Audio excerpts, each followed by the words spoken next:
So, Kris Millegan is the editor of Trine Day Press. It's a publishing company in Oregon that publishes books no other publishing company will touch. They've published the underground bestseller on the Builder Bridge group. They've also delved into state crimes against democracy, including the terrorist attacks of September 11th, with the authors like Daniel Hopsiker and his classic Welcome to Terrorland. They've also published Barry and the Boys, also by Daniel Hopsiker, which documents how families like Bush and Clinton have been secretly involved in narco trafficking for decades, with everything that goes along with this, including money laundering and assassinations. But that's only a beginning. If you go to the website for Trine Day Press, you will find that it's a wonderland of hidden information where the author go to great personal risk to bring their information to the public. Kris Millegan has been at the forefront of the alternative media for decades and now has his own podcast. Kris, welcome to the show. Where are you? At well, Oregon? yes, thank you very much. Yes, I'm outside Eugene, Oregon. And Yeah, the books that you published for Trine Day Press have accompanied me through life, and at different decades of my life have formed my political thinking. Everything from, of course, the Bilderberg Group, Dr. Mary's Monkey, Welcome to Terrorland, more recently, Barry and the Boys. yeah, well, I got involved. My father was a intelligence officer, and he got involved. Oh, he first was an exchange student to China in the 30s, and there he was working with the State Department. And then in 1939, he was supposed to go to Switzerland to school after college to learn about international relations. But there was a something going on in Europe in 1939, so he didn't get. He got as far as the Washington D.C. in the basement Library of Congress, and he started work under Archibald MacLeish, who was the Librarian of Congress and a member of the Order of Skull and Bones. And then he uh, they gave him a desk and told him to become an expert on the Philippines. Okay. And then Bill Donovan walked in, and my dad was at the beginning of an organization called Coordinator of Information. And then that turned into OSS, Office of Strategic Services. And then while he was in OSS, this was during World War II, he got drafted. And OSS said, great, we're going to put you into the military, going to put you into military intelligence, but you still are reporting back to us. Okay. And so then he got involved in quite a few things during the war. Uh, Worked in psychological warfare, was on MacArthur's staff, and then, well, like he told me, uh, he went through a couple of alphas and then soon found himself in the CIA. And he was in his job was branch chief head of East Asia Analysis Office. Okay, you have a station chief in Saigon, you have a section chief in Honolulu, and then you have the branch chief back in D.C.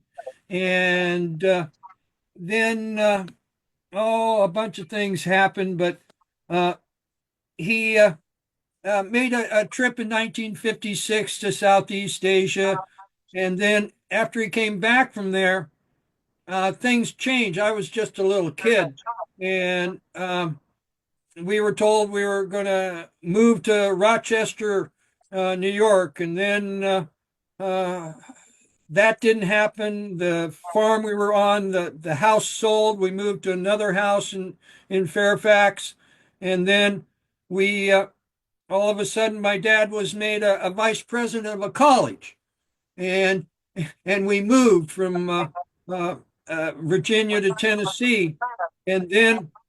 Uh, Oh, we were there a couple years. Again, I was just a little kid, and the president of the college quit, and they asked my dad to be president, and he quit and moved the whole family out to Oregon. And I was like 9 years old. And I didn't know what was going on. And then about 10 years later, my dad took me into well, he first asked me what I thought of the Vietnam War, and I gave a flip answer to my dad. I said, well, you have a sack of hand grenades and there's some rice patties, and you go throw the hand grenades to win it for the good guys wearing the white hats. I'd been raised on John Wayne and World War II. And then Dad said we had to have a talk. And so then Yeah, and I think you told me you thought it was going to be the pot talk or the sex talk, right? And there was a witness from a university there in the room. Right. There was Dr. D.F. Fleming from Vanderbilt was there. He wrote the book The Cold War and Its Origins. And at that point, my dad, his first words out of his mouth were the Vietnam War is about drugs. There's these secret societies behind it. And I'm thinking my dad's talking about the mafia. I mean, that was the only secret society I could think of. And Yeah, you, and you don't hear much. You don't hear much about secret societies in American politics. It's kind of even a taboo to mention it. I mean, I've been laughed at so many times for talking about the influence of secret societies. Um, it's interesting that your dad mentioned that as an operating factor. Could you go into a little bit about what he meant and what he continued to tell you? And did your well, father ever talk to you about secret societies? well, that was the talk. Like I said, he said the Vietnam War is about drugs. There's these secret societies behind it, and then he said, and communism is all a sham. These same secret societies are behind it. It's all a big game. Okay. At that point in time, I thought my dad was nuts. Okay. I'd been stuffed under desks because the Ruskies were going to bomb us. It just didn't compute. It didn't make any sense to me. Okay. And so then they started to tell me all about my dad's intelligence career, which had never been mentioned in the house. And then they started talking about how, quote unquote, they were playing out a lose scenario in Vietnam. And again, it didn't compute. It didn't make any sense to me because they were trying to draft me at that time and send me to Vietnam to go kill people, but I had to kill them with rules. And that wasn't making any sense to me. I mean, if you kill somebody, you kill them, but you got to kill them with rules. Yeah, and so it didn't make any sense to me.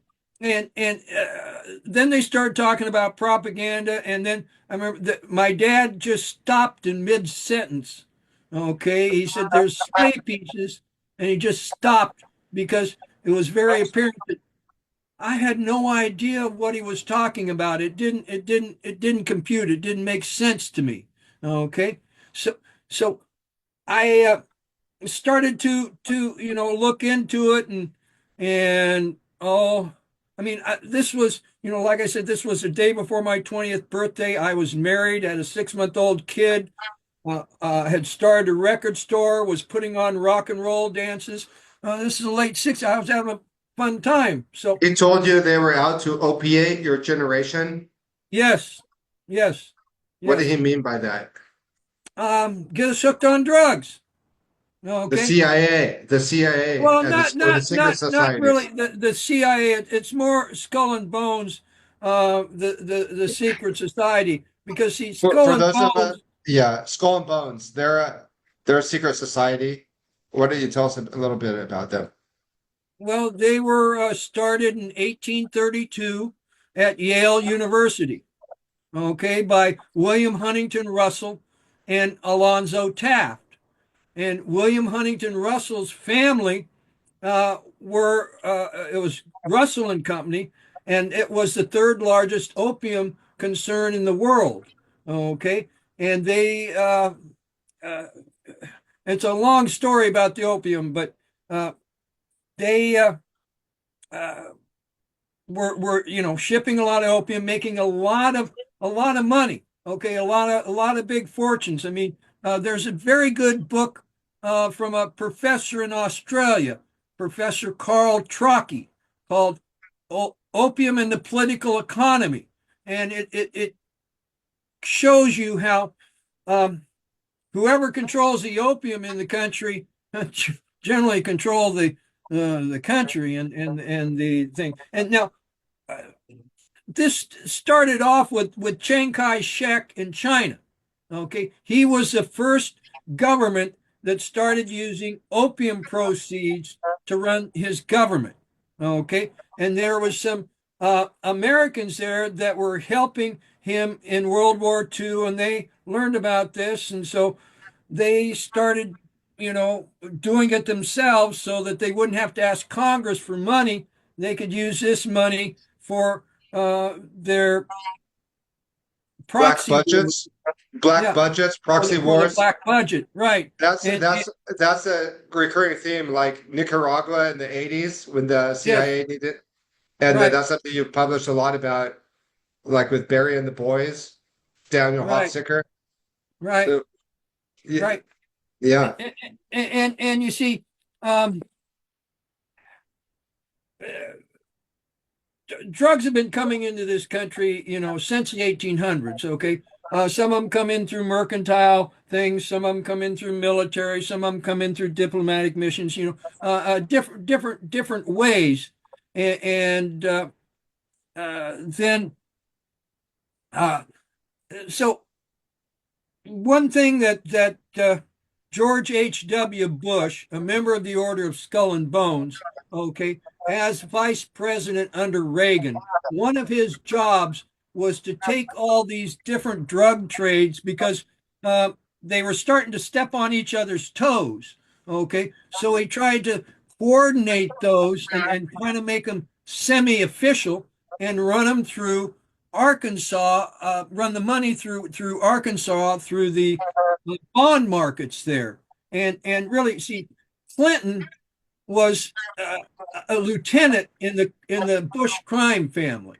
Okay, and then one thing that's happened, okay, because um, drugs are very corrupting. Okay, because uh, you can make lots and lots of money because they're illegal. Okay, so with that money that you make, you start corrupting, you start passing it out, and start corruption. And we have the situation now where gangs, criminal gangs in countries, because of the drug trade, they become so strong. The criminal gangs have even taken over the countries. Okay, and so and now I mean it's not just the CIA that is running drugs. Okay, every intelligence agency in the world is involved with drug running because it gives you free money.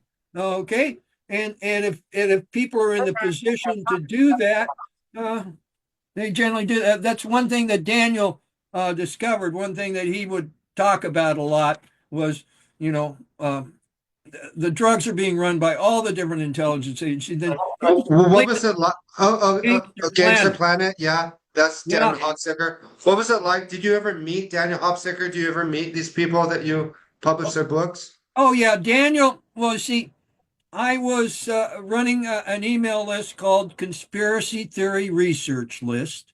And then I also started a email list called CIA Drugs. And Daniel was on that. And we'd become friends. And then I started putting on um, CIA drug symposiums. And Daniel came to those, and that's where we met. And then What year was this? Had you already started publishing? no, this was about 1999, I believe. Okay. 1999. Okay. Yeah, we did When one in did you Eugene. publish? When did you publish your first book? That was burying the boys, and I Oh, did that was that the about, first one. yeah, 2000. Yeah, Daniel, uh, you know, uh, he sent me an email one day, said, my book's been with an agent in New York, and nobody's going to publish it. It's been there for 2 years." And I said, "Well, Daniel, they tell me that I've got a computer on my desk and I can make a book." So, Interesting, interesting. I just read Burying the Boys this year, uh, and it really, or last year, and it really filled in the role of the Clintons and the Bushes in the narco trafficking. Why don't you tell us a little bit about Barry Seals, who Barry Seals was? well, Barry Seal was a kid who liked to fly an airplane. Okay, he started flying planes when he was in high school. Okay, I mean, sometimes he would, instead of take a car to go see his local high school, play a game over there, he would fly over there. And actually, he flew Johnny Rivers around, a American music guy. And then he started to run guns to Castro, okay, in Cuba. Okay, it was some of his first things. And then, oh, The he Western got involved guy. in the drug trade, and also was working for the intelligence services. He was flying planes into Mena, Arkansas, full of cocaine.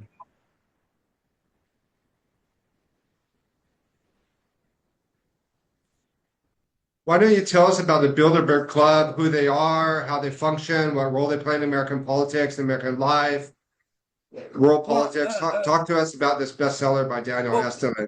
well, Bilderberg Group was a group started by Prince Bernhard of the Netherlands, and it was basically a some of them were old fascist, okay, and it was basically where the top, the top leaders of corporations and a bunch of politicians and the royals would all get together and talk about how they're going to manipulate things in their favor, in the favor of the elites. So it Were was the goals basically of Bilderberg initially benign?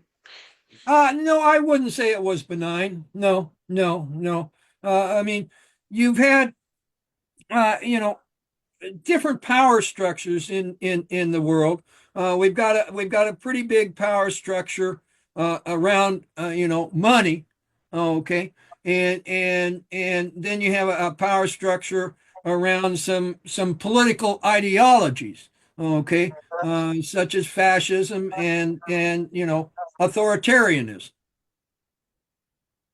So I know I wouldn't call the Bilderberg Group benign. No. How do they influence world politics? How do they control other politics? Is that with subgroups?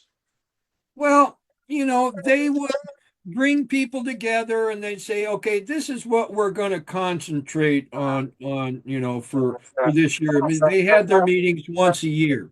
Okay. And so they would pick people to bring to this group. Okay. Like they brought Clinton one year.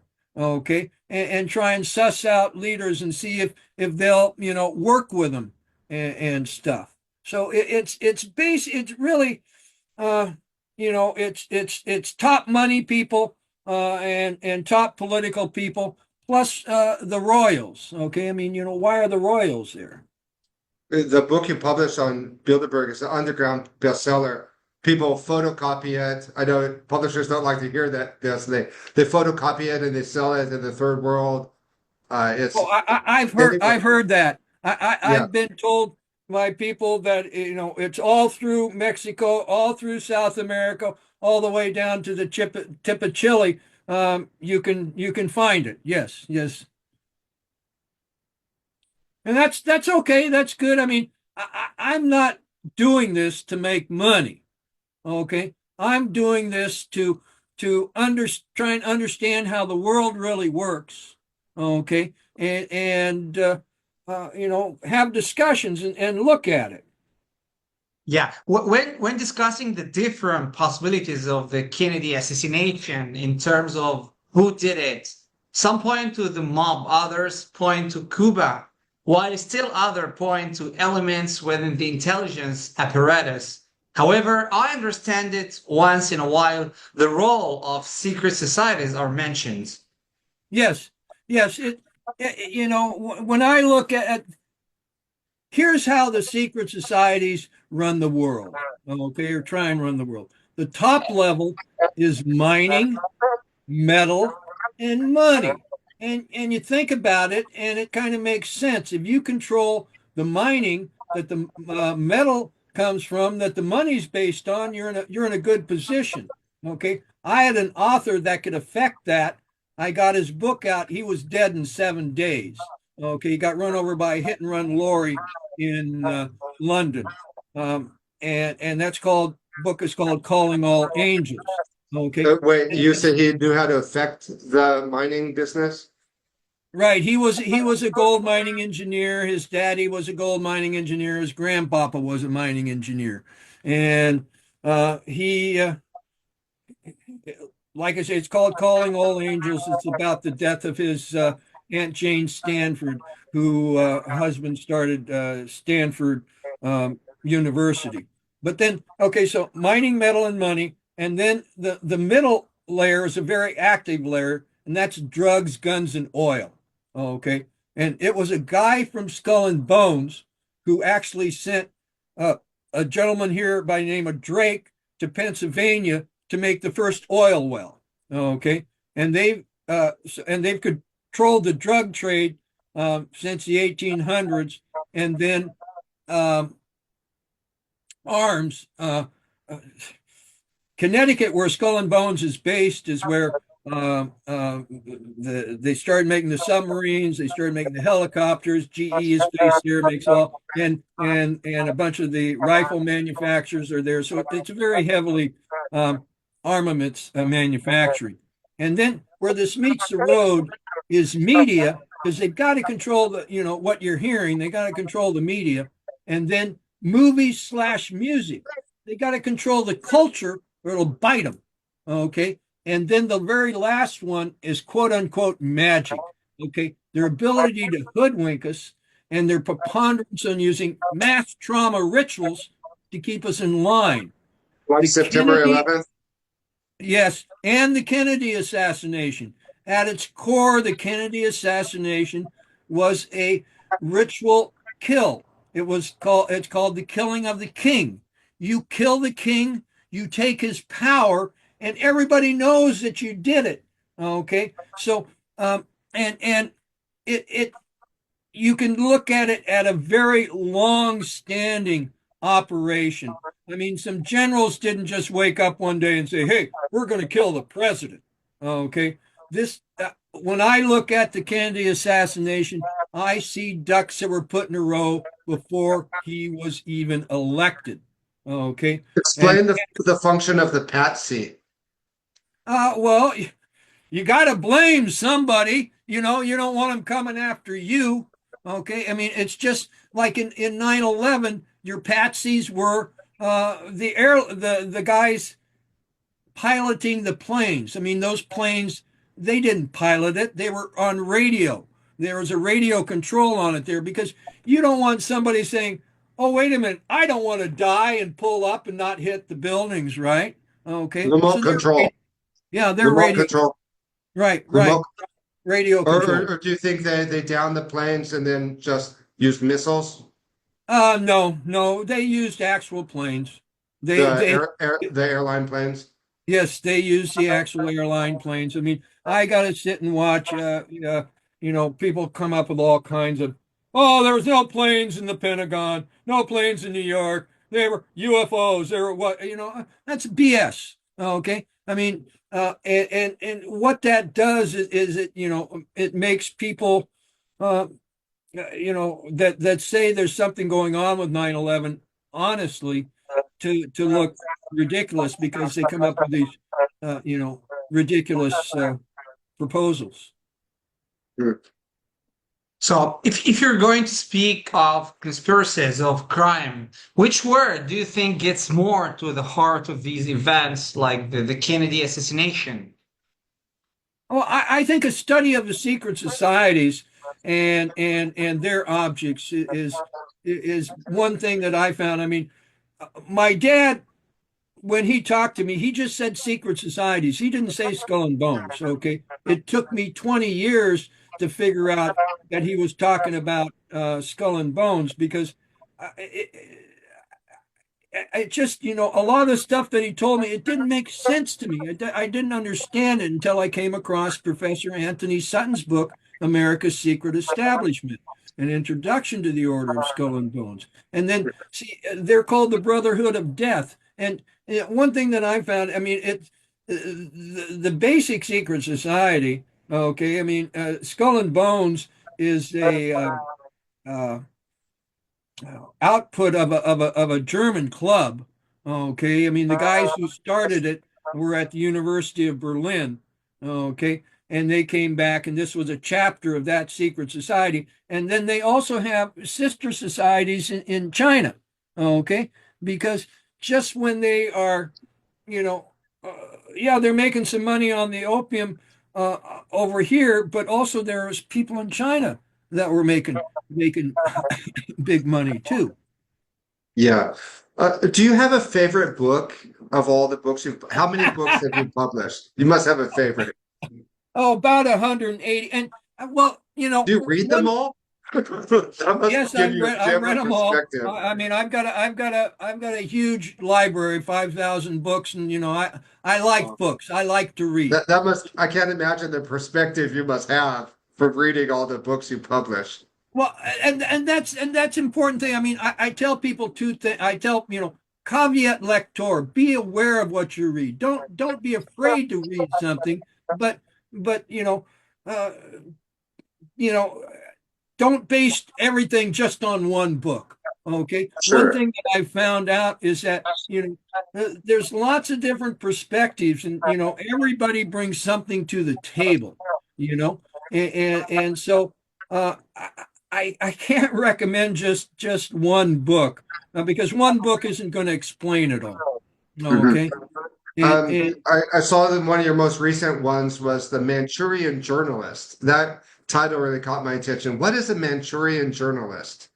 Well, the Manchurian Journalist, it's really it's kind of about Scientology. Okay, this guy was um, Scientology had approached him to do some writing for him, and he did some writing for him. And I mean, it's not an anti-Scientology book, but it's just about um, he's writing about this guy who he wrote like the Looming Tower. I can't think of his name right now, but he was a big expert on 9/11, and giving more of the establishment view. And he shows where this guy was basically, uh, you know, favored by the intelligence agencies all along and brought to his position.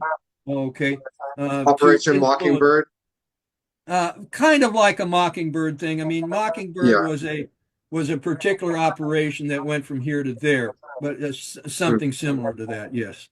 Do you see that over the years that there's been a opening of the American mind in terms of they're now more accepting of these kinds of things? Do you see kind of any changes in the culture to accepting that there's state crimes against democracy?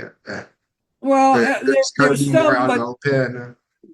we're in a very toxic environment here in the United States.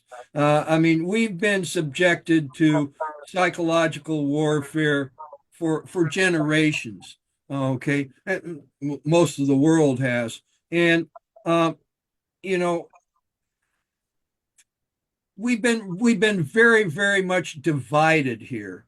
Okay, and a lot of it through fake news. I mean, Fox News has the largest number of people watching it, but they lie all the time and they tell propaganda and they get, because what's the object of propaganda? Okay, I mean, when I first started uh, to read conspiracy books, okay, because I told somebody in the 70s a little bit about what my daddy told me, and they looked at me and said, "Well, you're a conspiracy theorist, you know?" So I went, I said, "Well, what's a conspiracy theorist?" So I decided to take it on as an intellectual discipline. So I went into every bookstore I could find, okay, religious, just commercial, feminist, whatever, every bookstore I could find. And I said, take me to your conspiracy section. And all of them had at least one book, Yeah, okay. And so interesting. I gathered these books and started to read them and read them and it came to me after a while. Wait a minute, because I can find a book that blames it all on the Jews. I can find a book that blames it all on the Mormons. I can find a book that blames it all on the Masons. I can find a book that blames it all on the secular humanists.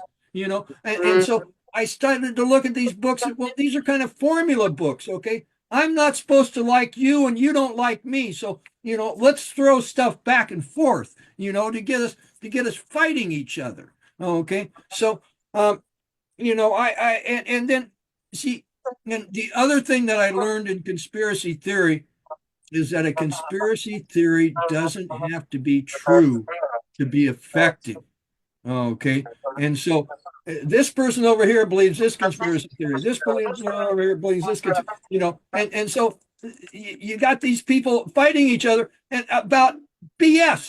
Okay, Yeah, and I don't think the term conspiracy theory is that helpful. It's come out that that was used by the CIA to discredit those who question the JFK assassination. Lance well, DeHaven yes, Smith that's proposed, that's an speaking of, old canard. Conspiracy theory is older than that, but yes, the yeah, CIA encouraged to call people conspiracy theories so that people would think bad about them because we aren't Lance, supposed to believe in conspiracy theories. We're supposed to believe in facts and whatnot. But right now, it's people are creating all kinds of different narratives. Okay, I mean, because that's all a conspiracy theory is a narrative. Okay, is A went to B to C. Okay, so but there are real conspiracies. Okay, crimes. Lance DeHaven Smith spoke of state crimes against democracy, and he said that we should use that instead of conspiracies because the word conspiracy kind of means uh, offhand that it's not true. That's how people hear it. yeah, yeah, yeah. Well, I I've spent 40 years being called a conspiracy theorist. Okay, So it and doesn't face you. well, you don't enjoy it. You don't enjoy it, and I would have stopped my research, just because of that if it hadn't been true. Okay, but I kept finding, well, yeah, there's something true here. There's something real here. Yeah, yeah, because. Um, conspiracy happens, and I mean, and it's not just state crimes, but people conspire to steal money from people, through mercantile means, through all kinds of different means. So, Has anybody from the intelligence services told you anything that wasn't published and you might be able to share with us that would be surprising? oh, well, was very interesting early on. I would, sometimes search out and, talk to old spooks and old military people. Okay. Spooks, yeah. Like your And we father was would, a spook. and we would figure out, oh, these military people say, oh, that's what I was doing 20 years ago. Okay. Because, they're controlled by compartmentalization. Well, because of the internet, okay, it's been harder and harder to compartmentalize people. And so starting about 5 years ago, I started getting calls from military people and spooks because they were figuring out and they were just trying to get some confirmation. And this one guy I met, he was a trainer for SEAL teams. Okay, and one thing, and he told me one time they were in revolt. They were very upset about how they were being used. Okay, and he told me about this uh, gun, a rifle, okay, that they have that can hit targets over a mile away, okay, with very good accuracy. And the bullets have a little camera on the tip, okay, so the people back in the Situation Room can watch the action. Interesting, interesting. Well, we want to get your take on current events because there's a lot that's been happening geopolitically with the war in Ukraine, and the political culture in the United States seems to be changing with the second Trump administration. Would you care? We know you're not a fan of Trump, so we'd like to get your take on current Well, events. you know, I'm going to go off a little bit here. There's there's a group around that I've observed around Putin and Netanyahu. Okay, there's a Jewish sect. They wear fedoras. Okay, and and you know they've been working very hard for many years against the United States of America and our Constitution. I mean, there was people starting working against our Constitution before the ink was dry. Okay, and it's my contention that one of the reasons that Putin um, invaded Ukraine, okay, was to create war on the world stage, okay? Because war is not popular, is it? I mean, people don't like war. They'd rather have peace, okay? So Putin starts that war, and it makes some uh, makes some waves, but it wasn't enough. So then you have Netanyahu do the stuff in Gaza, okay? Because what that did was it suppressed the vote. A whole bunch of Americans, more Americans didn't vote than voted. Okay, so you had a situation here, and no, right now America just, I mean, Trump and Musk, there isn't really a change in American things. It's it was done through collusion and other things. But But this, if you saw Trump today talking with Zelensky, I mean, he acts like a mob boss, okay? And because you go back and you look at his history, and he is not to be trusted. And I apologize to the world for Mr. Trump. And okay. The populism, though, it's new in American politics. It's a new oh phenomenon. no, we've had populism here for a long time. I mean, Okay. the whole America First thing goes back over 100 years.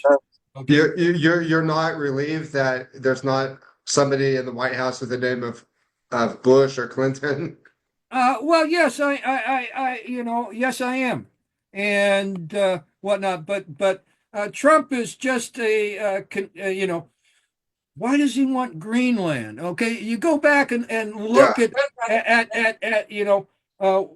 what the powers that be would like to do. I mean, they'd like to create a North American part. They'd like to create, these different things. So, it's just another way to get to control by rich people. And I'm a firm, I liked Abraham Lincoln. Okay, government of the people, by the people, and for the people. Okay, and that is not what Trump is delivering. And I mean. Have any of Trine Day books been made into movies? Well, that's an interesting question. Okay, uh, Daniel Estulin. Okay, with the true story of the Bilderberg. Okay, that came out of he was in Spain, and he had a very good agent, and that agent got a contract that said, well, if this book gets made into English, there's going to be $126 million blockbuster movie. Okay. And so Daniel was in the United States one day, and we went to LA, and sure enough, I met with these people, and they were saying, "Yeah, we're going to make a $126 million movie about the true story of the Bilderberg Group." And these people owned the Terminator franchise. Okay, and I said, well, you might have some political problems, and they said, oh, there won't be any problem. Once Terminator 4 comes out, we'll have enough money in our bucket, won't make any difference at all. And I said, okay. And yes, they came to Madrid and announced a $126 million movie. But gee, you know what happened?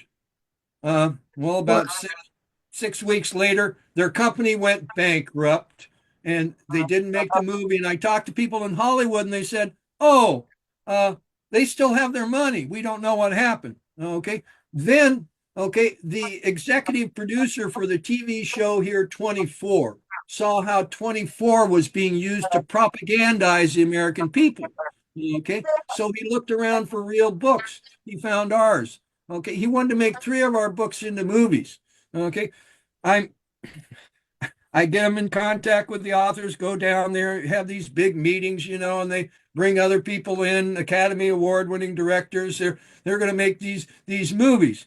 Well, he's got Nick Bryant there for the Franklin scandal, and I get a call from this guy. He says because he'd been in a meeting with Nick, and Nick had left, and he'd gotten a call said it was a computerized phone voice, and it says, "We're very glad that you and Nick are working. We hope this works." And he was able to trace it, and it came from the back office of an FBI agent office in Boston. And he asked me what's going on. I says, well, those people are probably right there in LA because if you know what you're doing, you can spoof the federal phone system. Okay. And so I got Nick to get back to the office. They got another phone call. This one came from the back office of a Seattle FBI agent. And, and so they were working on this. And then I get a call from him one day, and he says, "Gosh, there's this white SUV chasing me all around town. I can't shake him." And this guy was driving a Ferrari. Okay, he says, "I can't shake him," and so, but they kept on working on these movies. Okay, then he called me up one time and says, "Hey, they're trying to get me fired. There's a rumor that I'm out selling OxyContin on Sunset at night." Says my boss knows that's not true.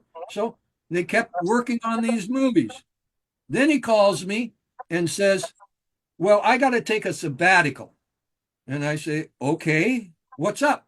And he tells me somebody met his wife on a street corner and says, if your husband doesn't stop what he's doing, we're going to kill him. And then you, what are your children going to do? Wow. Okay. So he comes back from the sabbatical, calls me up and says, well, I guess we're just making Will Ferrell movies. Okay. Wow. Incredible. It's Uh, interesting the tactics that the intelligence agents use to keep a lid on this thing. And you think everybody knows that the intelligence agents and apparatus throughout the world sell drugs, but everybody doesn't know. And it's like the stuff that we're talking about would be very surprising to a lot of Americans. And it's interesting how they keep a lid on the media. right. Well, that's one of the things they have to do. And then we did, because Netflix did come out with one called American Murders, the Danny Casolaro story. Okay, that was based on one of our books. What's that? The Last Circle. Okay. And it's a very good book, and that was like a four-part series, and did very well. And it's my hope that later on, you know, Okay, so you actually have one of your books made into a Netflix series. yes. And what's the storyline around that? What's it called? Dan, it's called American Murders: The Story of Danny Casolaro. Who's Danny On Casolaro? Netflix. Yeah, Danny Casolaro was a investigative journalist here who was killed. He was looking into the oh, what do you call it? Oh, name for a big organization. He was looking into corruption, and it, the corruption, it ties together the drug running, intelligence services, the mob, and different things. Before we let you go, can you tell us if there's any new books you're about to publish? Anything on the pipeline? I've got one called Two World Wars and Hitler, Who's Responsible? Very, very good. Also, we have Esoteric Hollywood 3 coming out. Is that Jay Dyer? Yes, yes. Okay. Yeah, I've seen some of his videos. Interesting. Interesting Yeah, they mentioned that. yeah, Okay. Jay, a very nice guy. Jay Dyer, yeah. Okay, Kris, the video that I did with you in 2019, YouTube banned it 3 years later for medical misinformation, even though we didn't talk about anything medical. But it's up on my BitChute channel, and now we're doing the podcast together. I don't know if you remember from 2019, but the books that you've published have been like the soundtrack to my life. They've really formed my political imagination, everything from Bilderberg to Dr. Mary's Monkey to Burying the Boys. So there's something for everybody. And we want to thank you for all the good work you do, trying to get the truth out there. And you're a legend. And how can people follow your work and get in touch with your podcast? You have a podcast now? Yeah, TrineDay.com. Okay. TrineDay.com. And we have a podcast, and we also do a roundtable once a month too. Okay, with Paul Fitzgerald, who was one of the Fitzgeralds of John Fitzgerald Kennedy. And they're all very interesting. Okay. Here it is, trineday.com. Yeah. Yeah, Yes. that's it. Okay, Kris Millegan. Yeah. Thank you so much once again. Thank you. Have a nice day. Thank you too. so much, Kris. Thank You you. bet. Peace. Thank you. Goodbye. God bless. Bye-bye.